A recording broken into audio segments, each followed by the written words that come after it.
Dalam rangka memperingati hari ulang tahun Desa Bantarsari ke-37, pemerintah Desa Bantarsari, Kecamatan Ranca Bungur, Kabupaten Bogor, pada Minggu pagi menggelar gerak jalan sehat dan dimeriahkan dengan pembagian hadiah door prize, serta memberikan penghargaan kepada warga yang berprestasi.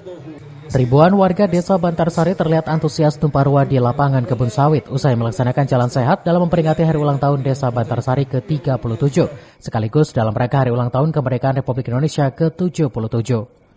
Kepala Desa Bantarsari Lukmanul Hakim mengatakan puncak Hari Milad Desa Bantarsari ke-37, sekaligus hari ulang tahun kemerdekaan Republik Indonesia ke-77, melaksanakan beberapa rangkaian kegiatan diantaranya Bantarsari Award.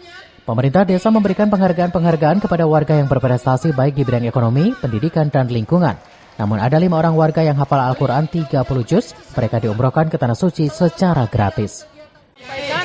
Hari ini adalah hari puncak Milad Desa Bantarsari yang ke-37 sekaligus HUT RI yang ke-77. Ini adalah rangkaian acara yang kemudian sebelumnya sudah dilakukan dan puncak acaranya hari ini.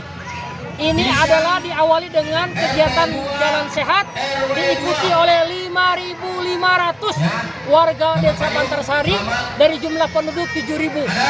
Oleh karenanya ini sesuatu yang spektakuler, saya kira ini kegiatan rutin yang diselenggarakan oleh pemerintahan desa dan ternyata mendapatkan apresiasi dan antusiasme yang luar biasa dari masyarakat Desa Bantarsari. Terbukti mereka begitu antusias, apalagi mereka menginginkan mendapatkan door prize yang kupon mereka sudah mereka pegang masing-masing.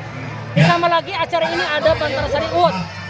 Kami pemerintahan desa memberikan penghargaan kepada masyarakat Bantarsari yang punya prestasi baik di bidang pendidikan, ekonomi, lingkungan, termasuk adalah anak yang hafal Quran 30 juz kita umrohkan. Menurut Lukman, dari jumlah 5.500 warga yang ikut memeriahkan acara tersebut, mereka terlihat antusias menunggu pengocokan hadiah door prize sambil menikmati kuliner UMKM yang telah disiapkan oleh panitia. Dari Ranca Bungur, Kabupaten Bogor, Suhanda Abriji melaporkan.